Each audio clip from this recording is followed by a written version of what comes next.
السلام عليكم. من غيبة طويلة جدا طبعا، ما عملناش اي فيديوهات ولا اي حاجة. بس طبعا في ناس كتير جدا كلمتني على انستجرام وحبيت ان انا اساعدها جدا، وفعلا بالفعل انا بحاول ان انا ابدا واساعد الناس وان ابدا انا شغل معاهم وهكذا.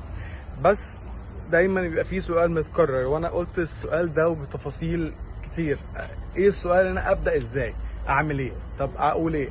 طيب انا قلت لكم في حلين. الحل الاول، لو انت هتقدر تاخد ايلتس فدي حل كويس جدا ان هو هيساعدك وهيعلي نسبه قبولك في السفاره. تمام. طيب مش عارف تاخد ايلتس، الموضوع صعب جدا بالنسبه لك، في حل تاني ان انت تخش في نظام اسمه الباث واي. نظام الباث واي ده بيبقى انت بتخش تدرس لغه، لو اي اس ال اللي هو انجلش از سكند لانجوج، انت الانجليزي بتاعتك لغه تانية، وبعد كده في نفس الكليه اللي انت فيها بتروح على التخصص بتاعك، سواء انت عايز تخش ايه براحتك، محدش هيقول لك انت ما تخشش ايه. تمام. طيب مشكلتها ايه؟ مشكلتها ان المصاريف عاليه. الكوميونتي كولج زي ما نزلت فيديو طبعا، ناس كتير قوي كلمتني عليه وانا عايز اقدم كوميونتي كولج.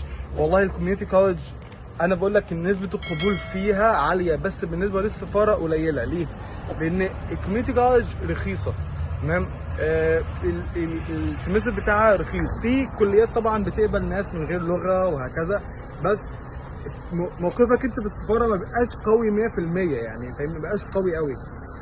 انا ما اعرفش ازاي الصراحه الناس اللي بتقدم على كوميونتي كولج بتقبل دي، انا مش عارف الطريقه ما اعرفش ده الشغل شغله ايه ده، بس يعني سبحان الله كل واحد بيدي يعني ايه نصيبه لاي حد، فسبحان الله يعني ايه كل واحد ليه رزقه. طيب ايه النقطه اللي انا بقول لك عايز تبدا ازاي؟ زي ما بقول لك تبداوا بموضوع الايلتس. والله تعرف تاخد ايلتس فده انا هحبذه طبعا، وهساعدك جدا في موضوع الكليه وان انت تخش كليه لحد بس اول سمستر. يعني انت تحاول انت تبقى في اول سمستر بس تخش فيه وتظبط دنيتك، وبعد كده تقدر تنقل في اي حته انت عايزها. ممكن تدرس في الكوميونتي كولج زي ما بقول لك، بس المهم انت توصل هنا، وصلت هنا كده انت في امان، وان شاء الله ايه فرصتك اكتر يعني فرصتك احسن في الدراسه. تمام. طيب تمام. فعندك نقطة ايه انا هبدأ ايه؟ والله انت خلصت ثانوية عامة وانت في كلية دلوقتي، فمفيش مشكلة انت تقدم بالثانوية العامة بتاعتك. تمام. لو انت في تانية ثانوي وعايز تقدم فانت بتبدأ من تانية ثانوي تقديم لحد ما تخلص ثانوي عام، بس انت لازم تخش كلية، لازم تخش جامعة في مصر. الجامعة في مصر هتنفعك في ايه؟ هتنفعك ان انت تاخد تقديم الجيش، ودي رقم واحد واساسية الناس كلها خايفة منها. يا جماعه الجيش مش مشكله خالص، الجيش انت تقدر تاخد منه تقدير وتقدر تاخد منه تصريح سفر، وده قانوني، ده حقك 100%. تمام. ومحدش هيقول لك قدرت كذا كام. فانت طول ما انت معاك بيان قيد من الكليه وانت بتدفع مصاريف الكليه هيدوك بيان القيد، وفي نفس الوقت هتاخد تاجير وتصريح من السفر. تمام. في طبعا طريقه ثانيه ان انت ممكن تاخد بيها تصريح غير دي. تمام. طيب خلينا نركز في نقطه ايه، ان انت بنتكلم على موضوع اللغه.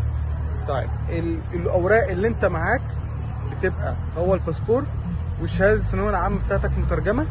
تمام. وكشف حساب في البنك، على حسب كشف حساب في البنك على حسب الكليه اللي طالباه.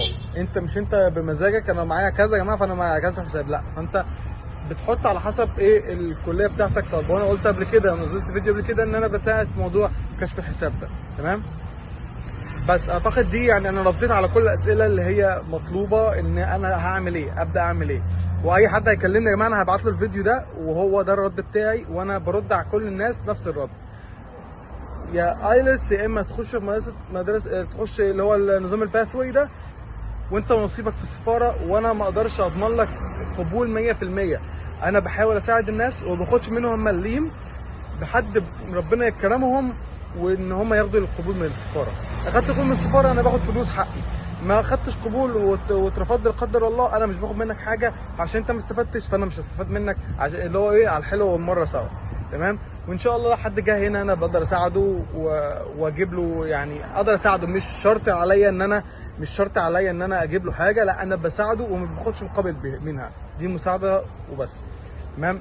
فان شاء الله يا جماعه ربنا يوفق الجميع، واكيد دي تبقى البدايه. فانت لو انت حابب ان انت تبدا طبعا دي حاجه كويسه جدا.